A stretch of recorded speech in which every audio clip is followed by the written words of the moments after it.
Right, I'm going to give an overview of the Customer Support Centre at Viables and the Remote Diagnosis Centre.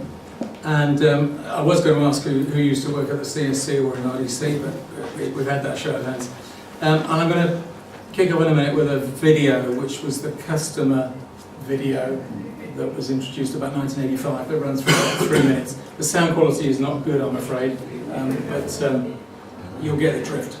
But just before we do that, the background, the RDC and the remote software telephone support services actually started in Wingrove House. I'm looking over here because Bob was the manager of the first remote diagnosis centre, which I think started in Wingrove. Yeah. In 1979, and the telephone support centre for software started in January 1980.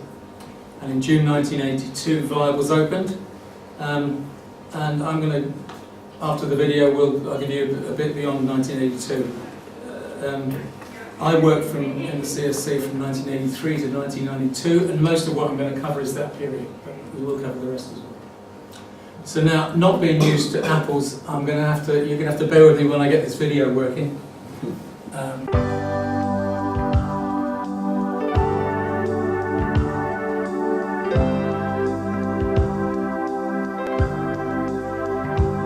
In today's business world, computers are probably the most important tools we have to support, streamline, and speed up everything from board-level decision-making to factory floor manufacturing. That's why it's so important that digital provides you with the highest level of support. And that support starts here, where digital has combined the utmost in high-technology equipment with some of the most experienced and highly trained experts in the business. In 1982, we identified a need for a new kind of support for our customers.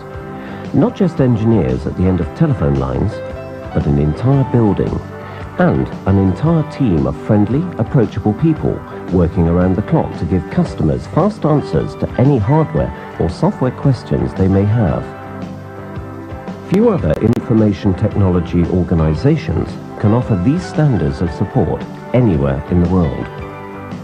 And digital support all stems from one single point of contact, whether your question is about systems, micros, or any other element within digital's wide portfolio of products. Because computer equipment is a tool to help people, digital support means talking to people who speak your language. When you telephone the Customer Support Centre, your call is answered in seconds. The computerized telephone monitoring system sees to that. And behind the friendly voice who answers, there is an efficient, fast-moving team that's capable of solving the majority of problems immediately. First, you speak to one of the specialists in the response group. He or she logs your call, assesses your query, then transfers you to the specialist you need.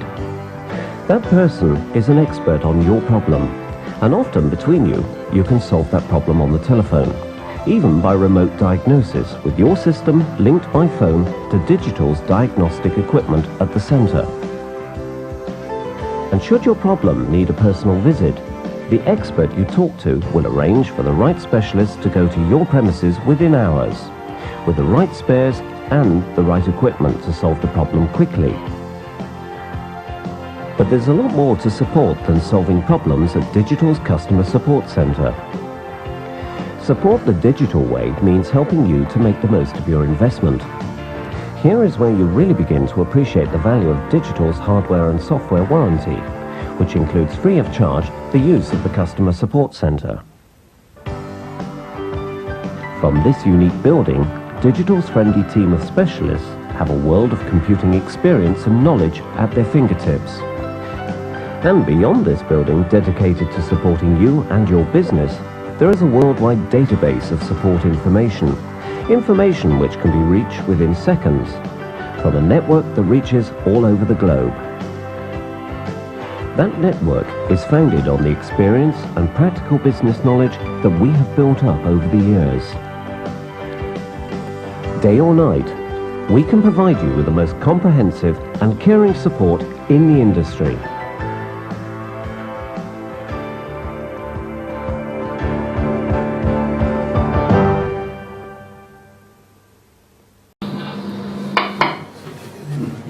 Patrick, remind me, were they real people or were they actors? Yeah, they were all real people who worked in the support centre at the time. Absolutely. Is it?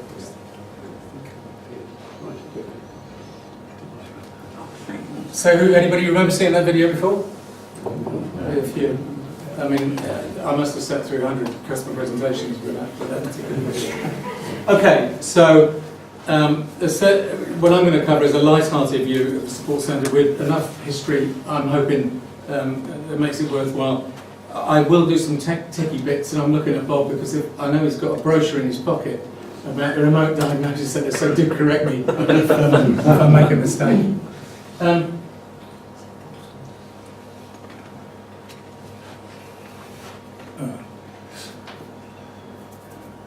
Oh, I got it. Yeah, there we go. Right, we really used to get post addressed to digital sports centre, fireballs, blazing stars. I can tell you, I've seen the envelopes. This is the John Barrett and Laurie Cattell laying the foundations of the CSC in 1981.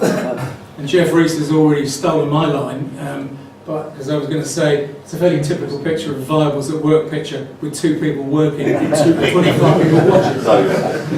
But they're all very sensibly wearing their hard hats. And this is another picture of them opening it. The day was actually opened, the centre itself was opened by Jack Shields, and I presided over the logistics on that day. One of the first jobs I did when I joined the customer support centre. And I spent an extremely nervous 10 minutes after Jack started to speak in front of the launch plaque beside the door behind drawn velvet curtains, because an RDC engineer whispered in my ear, "I wonder what he'll say when he opens the curtains and finds a black bra hanging over the opening." Well, at the end of the speech, he pulled the curtains open and the rest is history. But I have heard that in 1987, Jack Shields, who was then head of Deck Sales and Service, printed up party invitations dated July the 10th, 2007, which was his predicted date when Deck would exceed IBM in revenues. So I guess we all make mistakes. Okay, I'm going to take you back to just before the RDC was launched, and these are a pair of trousers, and that's what they looked like in 1978, and they belong to a digital employee. You can't see who it is. Some people may know, but we'll see. And you could smoke at work, hence the picture on the right by the VT100. Digital computers look like this. And the must-have company car looked like that. And in fact, I think in the RDC launch brochure there's an RDC engineer's car, which is a brown Cortina or something. And you may recognise this drawing, which I don't know why it was always reproduced in presentations, so I thought I might as well do it today, which shows you how big a human hair is versus a disc, which then I think had something like, yeah, here we go, 7 14-inch platters storing 500 megabytes. Does that sound reasonable? But I guess what you really want to know is who's wearing those trousers. We'll get to that in a bit, but this is what Microsoft looks like, and this was all of Microsoft in 1978, and you notice the beards. Windows was still 7 years away, it was Windows 1. The first computer magazine, Personal Computer World, was launched in February 1978, and Google was still 20 years away, and this is Sergey Brin, aged 5 in 1978, as was Larry Page. As I said, I bet you wouldn't know who was wearing those trousers. Well, you may be able to figure it out from that drawing, but this was actually taken at a digital 5-year dance held in September 1978 in Windermere. And apparently 2 of the guests in the back row, Charlie McCormack and John Allen, were doing forward rolls, handsprings and handstands at 4 o'clock in the morning.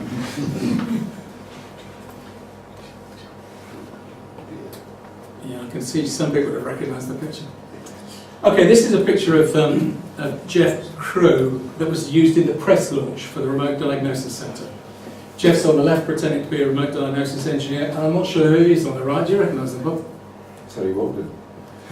Now, look, I'm non-techie, but I'm going to give you a quick techie bit now. The central to the RDC operation was a dual PDP-1170, the host computer which linked directly to the customer's systems via dedicated lines.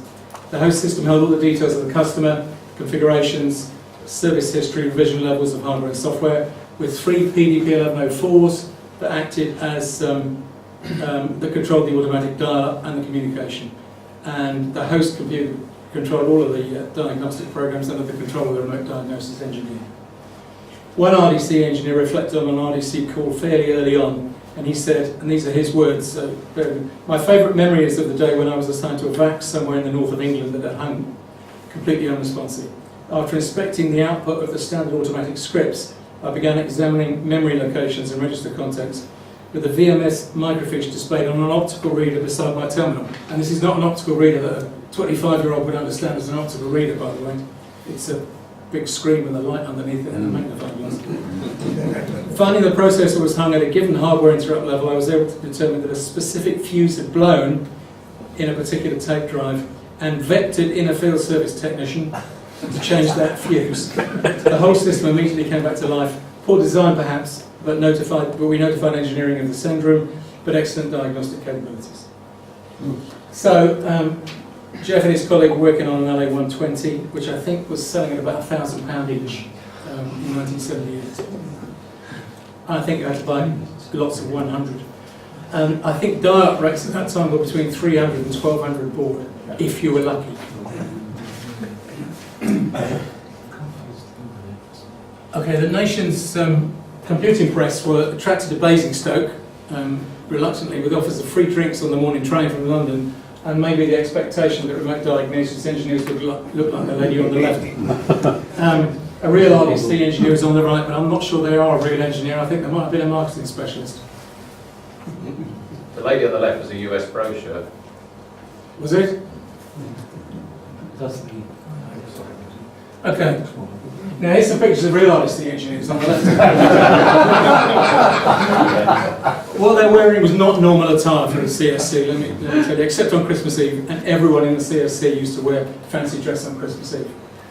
The first Christmas that Vibers was open, ITT Cannon, and the factory opposite the CSC, caught fire, and the police arrived at the building at about 9 o'clock in the morning to warn that we may need to evacuate because of arsenic fumes spreading across the road.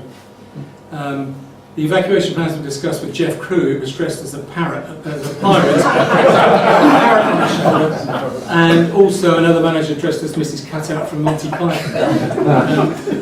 The odd nun and white rabbit went past during these discussions, but we didn't have to evacuate. And ducks were a real feature early on. It was brought in by a secretary. It was her bright duck idea. The ducks lived on the pond in the middle of the customer support centre, but they had to go because not only did they eat every plant in the place, they decorated the entire area with feathers, including the restaurant, feathers and other things that ducks do. So they were released one evening late to Black Dam, and I guess their relatives are there to this day. Another picture of RDC engineers here on the left. And one of these RDC engineers, dressed up as a nun, wore a lot of bright red lipstick and thought it'd be fun to go around kissing both women and men on the cheek and on the collar. And it led to an awful lot of gentlemen getting home that night with some severe domestic interrogation. And honestly, it was a male RDC engineer who kissed me. It doesn't sound any better than you intended to. Also that year, there was a lady engineer dressed as a nun who got stopped speeding on the way to work and smoking at the same time and not behaving like a proper nun should. And I don't think the policeman really knew what to do with it. Anyway, the pictures on here are the ones that came from the manual that launched the remote diagnosis service and highlights the security on a system, which was a key that you had to turn to enable access. And from a customer visit viewpoint, there was a lot of visits to the CSC, hence that video you've just seen, at a peak averaging something like 150 groups per year. One notable screw-up was serving coffee to a very senior Dairy Crest contingent with the competitors' cartons of milk. On another occasion, there was a coachload of computer operators from a well-known English phone company, National, and this is 1985, so you can probably make out who it was. They arrived well lubricated. They devoured the buffet like locusts, then on leaving us where the souvenir shop was. So I'm not sure they really knew where they were. Okay, well this is what the screen looked like to a customer before a remote diagnosis session. And you'll see that it's called DDC, I think on here, no, maybe the next screen. Disclaimers were shorter in those days, and security wasn't really an issue. And I think this was the disclaimer. The UK DDC assumes that in the case of any diagnostic testing, all customer media has been removed or right protected. And I think that was it. And given that, and I'm assured that initially all digital systems had the same system of administration password across the world. Is that right, Brian? It sure is. It's really scary. I suspect there are some systems today you could access using that same username and password. But in late 1985, the Ministry of Defence did issue an instruction, a Defence Council instruction, about the use of remote services on systems holding classified information, and we got a special mention. Systems with data classified higher than restricted should not use remote diagnosis services. And I think that was the limit of security questions, really. Okay, this is a view of the restaurant one Christmas Eve during the awards for the best dressed individual, best team, worst fancy dress, etc., etc., etc. I mean, you can see Native Americans, Biggles, Buttons, Doctors, and in the background you can see the infamous drinks and refreshment machine. We'll come back to that later, but they were notorious for running out of food, running out of change, and breaking down, especially on a night shift. And here's a picture of digital badges were always important in the CSC. Just a quick show of hands. Who can remember their digital badge number? Everybody. Well, that's a good mental health check. This was the personal computer unit that turned up as their own badges, and it looks like photographs, but those are actually their heads sticking through cardboard cutouts of their badges, and they walked around like that all day.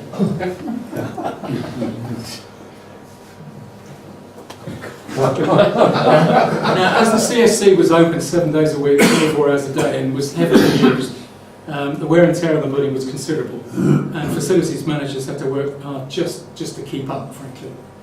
This urinal was defective for so long that the red bucket catching the drips got given its own digital badge.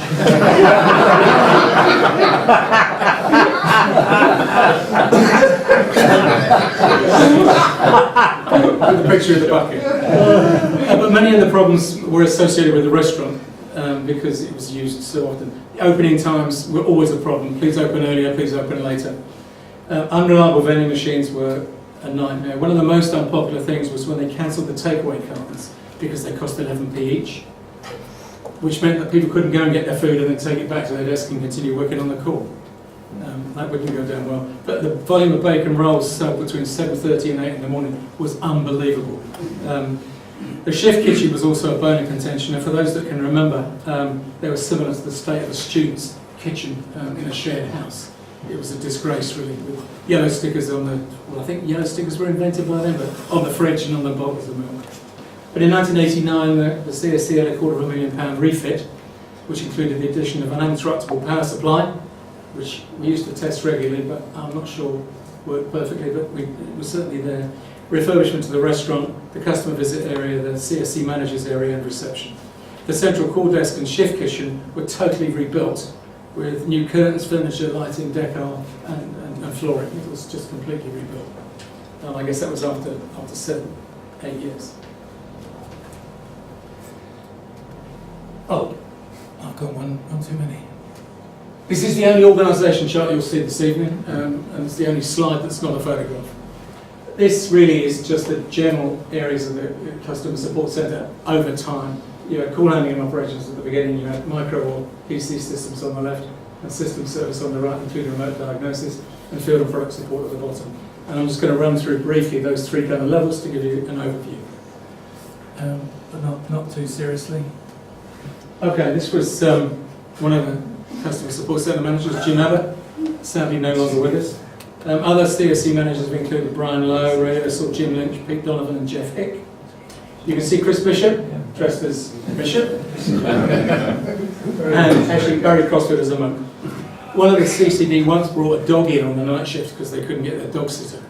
And because the person in the CCD couldn't leave the desk to let the dog out, the dog left an aromatic calling card on somebody's office floor. And I don't mean a liquid one, I mean a good bar. Which resulted in me having to ban any pets to be brought in of any nature, including reptiles and insects.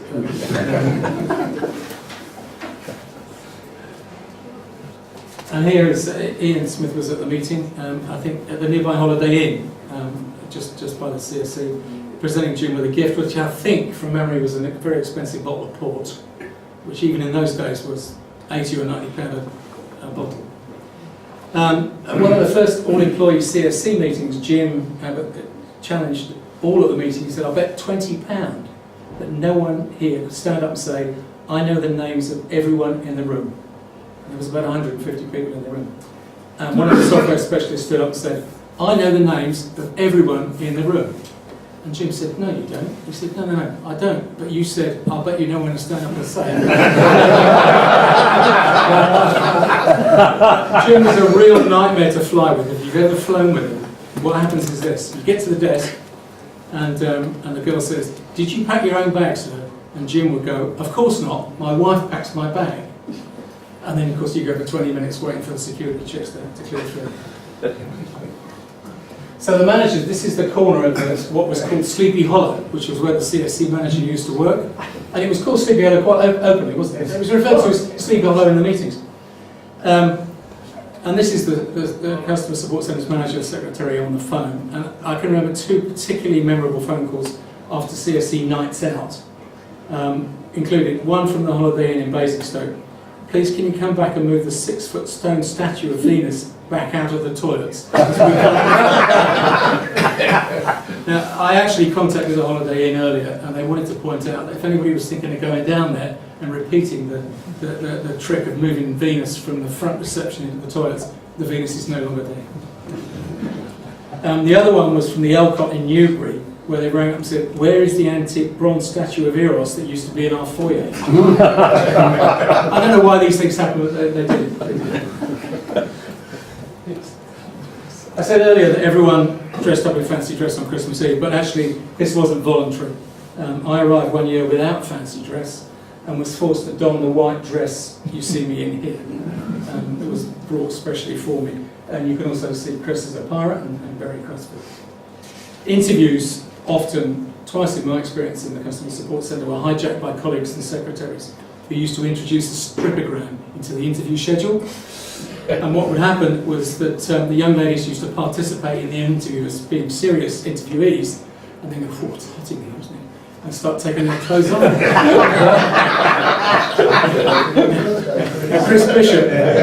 Chris Bishop suffered this fate one year, and I was just in awe because he stayed so calm during the time. But I heard that the girl actually applied for the job afterwards on the basis that she was effective at self-management and good at establishing rapport with customers. But I don't think Chris gave her the job. I don't think he did. Okay, this is the central call desk. These take calls for the Customer Support Centre during the day and all digital customers calling overnight and at weekends, including Christmas Day. I mean, I was called one night when I managed them at 4 a.m. and they said, "We're being shot at from someone outside the building." And I said, "Are you okay? Is everyone okay?" They said, "We're fine. We're answering calls lying under the desk." But seriously, someone was outside in the tree with a high-powered air rifle shooting holes in the windows.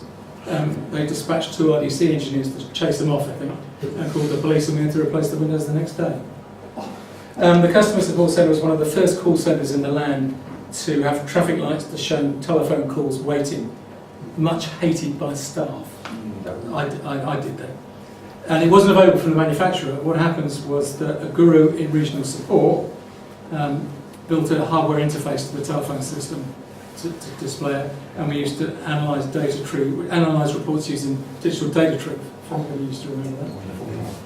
And these reports were launched on the 23rd of July 1986, and the reason I know that was that it was the day Prince Andrew and Sarah Ferguson got married, and the graph of incoming telephone calls dropped to 0 at 2 o'clock when they said their vows and then came straight back again.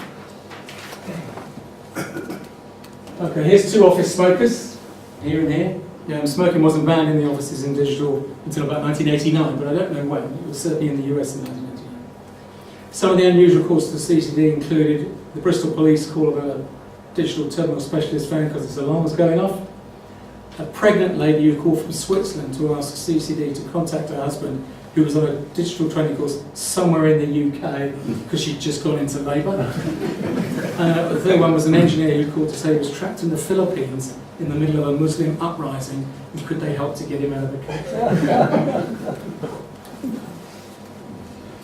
country? Operational reviews took place very regularly, and this was one of the earliest customer support centre reviews that was conducted by Mr. Brian Lowe, sat over there, and on the front steps of the CSC. These reviews were usually pretty serious and pretty heavy duty, but we decided to lighten it up a bit by using MASH, the US TV series about the field hospital in Korea, as the metaphor for nursing computers, which involved stressing up the characters from MASH and plying the panel with copious volumes and strengths of real martinis. On the figure we might soften them up, but it didn't really work. But after 4 hours of presenting serious proposals, they were all turned down. And Brian asked us, we were leaving, what would you do with, I forget what it was, I think it was £10,000.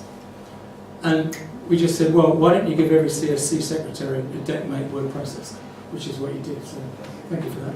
And that's what the DeckMate looks like. And I believe on eBay you can still buy DeckMate user guides and software for about 120, 150 pounds. Okay, another view of the RDC. In the beginning, the RDC used to operate for customers in UK, Finland, Sweden, Norway, and the Middle East. Is that right, Bob? In terms of ID, no.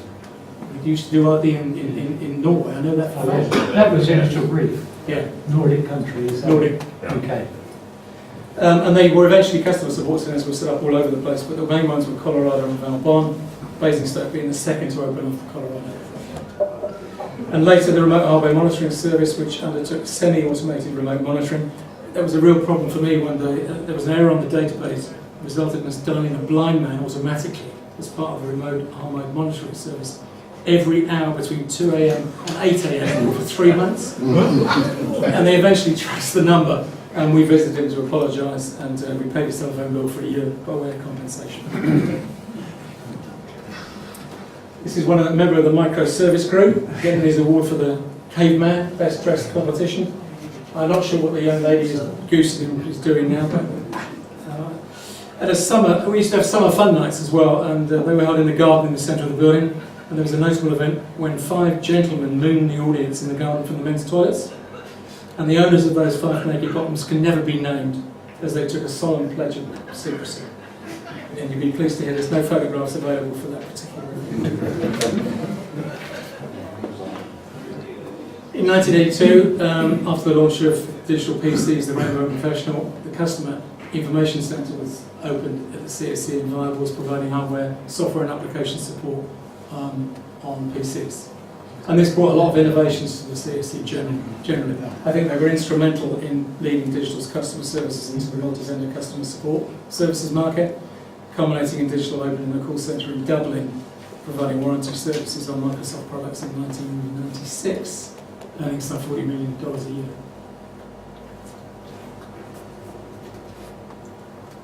Apologies for the quality of this photograph of the PC support team, who was incredible, like Freddie Mercury.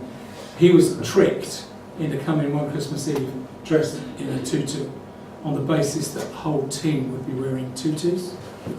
And when he arrived, the rest of his team came as Rambo, and he was the only one as a tutu.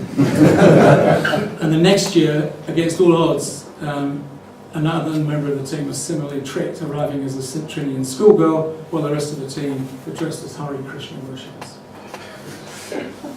Christmas Eve was often really busy at the Customer Support Centre, with many customers calling in to solve problems just before Christmas, and lots of other people phoning in just to wish us a happy Christmas.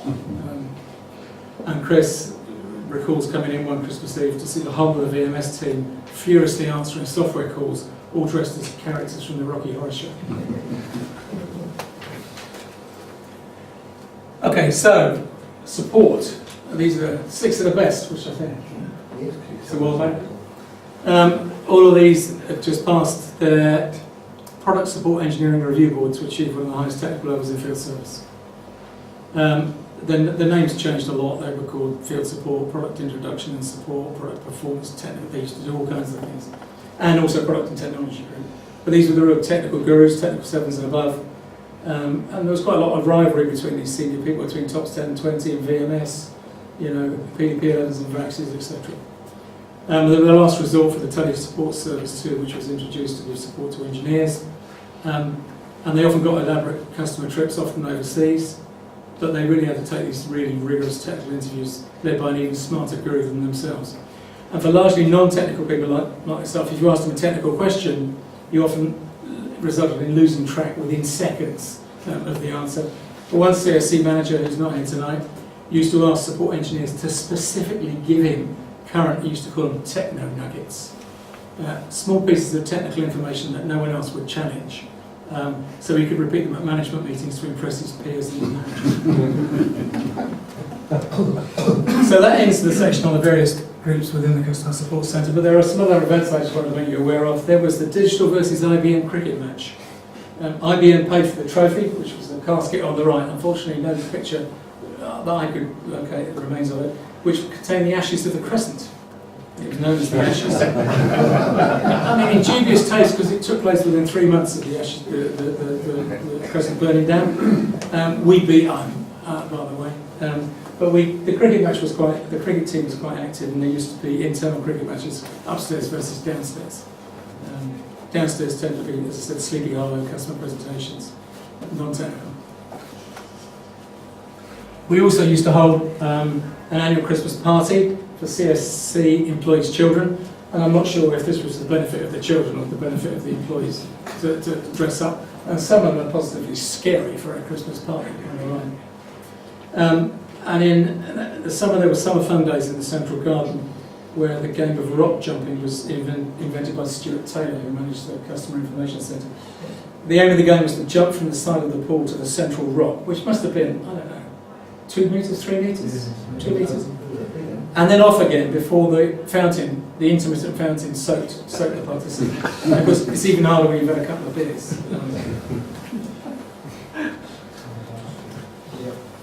And we used to have random fun nights as well. And this one is a picture of 2 teams competing for the Battle of the Bands. This was the boys versus the girls. And there was a strict no miming rule. So instruments were played by the participants and songs were sung by the participants. Now, I'm in this picture. I can't remember what sound it made, but it must have been truly awful. Because no one had any musical skills worth a damn, apart from maybe 1 or 2. We also used to have random outdoor events, and I can't remember what they were, on the field next to the car park, which was then just a grass field.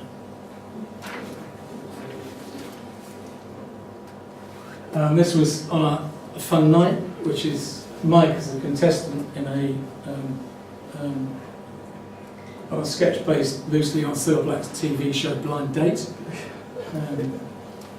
Mike, on the left here as the contestant, he was infamous for arranging for fireworks to be set off in waste bins at these events. And the fireworks always over strength, always extremely loud and too much smoke. And I don't know how we never set off fire alarms or smoke detectors at these events. This is an embarrassing picture of me giving an award for the best act of the night. I have no idea what I've got in my hand, but I suspect it's of a lewd nature, I would say. From memory, I was giving an award for the joke presentation award for the joke presentation for a proposed new service from the Customer Support Centre called Remote Hernia Monitoring, which will predict when customers may suffer from hernias. And it seemed really funny then, but not quite so funny now.